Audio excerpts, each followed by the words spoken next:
spooky Redditpasta, Livor Mortis, by username Marzumi. The worst was when his tongue fell out. Before that, he could still talk in a raspy but intelligible voice, alternating between begging to be put out of his misery and calling for his mother. The researchers had made him take his own notes until the decay took his fingers, each digit slowly falling off until there was nothing left with which to type. After that, the job of tracking the boy's decay fell to the hapless interns, wide-eyed and stinking of the Vicks under their noses. They described each new discolorization as every bit of skin and flesh that fell off while trying to ignore the boy's ceaseless, wordless moans. In the 2 years since the virus has been discovered, the boy was the only victim we'd managed to bring back to the lab, whole and mostly lucid.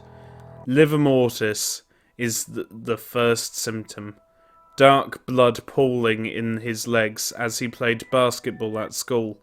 By the time our collectors arrived, he was in the throes of rigor mortis, rigid and wide-eyed, laying on the 3-point line surrounded by his horrified classmates.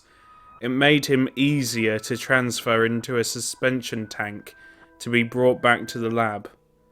Unfortunately, it also meant a whole lot of witnesses to the phenomenon that had previously only been a conspiracy theory. For the last 9 months, protesters and news vans had dominated the sidewalks and streets outside the lab building as word spread of the horrifying new threat to humanity. I clicked my tongue in annoyance as yet another test came back negative for anything unusual. We knew it was a virus, but where did it come from and how was it being transmitted? How long would it take for the boy to die? The moans coming from the hospital bed on the other side of the one-way glass in my office increased suddenly, totally derailing my train of thought. I took a sip of coffee, long grown cold, as a wave of annoyance and frustration washed over me. God, I wish that kid would just shut the fuck up for 5 minutes, I thought to myself on my way to the coffee machine. At least I had some coffee. I decided to stop by the lab and figure out what to do about the noise level. Stepping in through the door, I greeted my colleague as he took a swab sample through the hole we opened in the boy's stomach. "How goes it, Dr. Hernandez?" I asked. "Anything interested?" "Hi, Dr. Matthews. Nothing new to report. Without the noise, you think he was just a run-of-the-mill decomp?" "Yeah, hopefully his vocal cords are the next thing to go," I shrugged. "Or maybe we could just take them out." I turned to go back to my office to work on that idea and heard a gasp from one of my colleagues.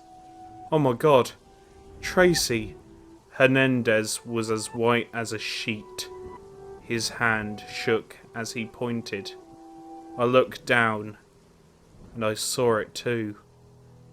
Dark blood pooling in my legs.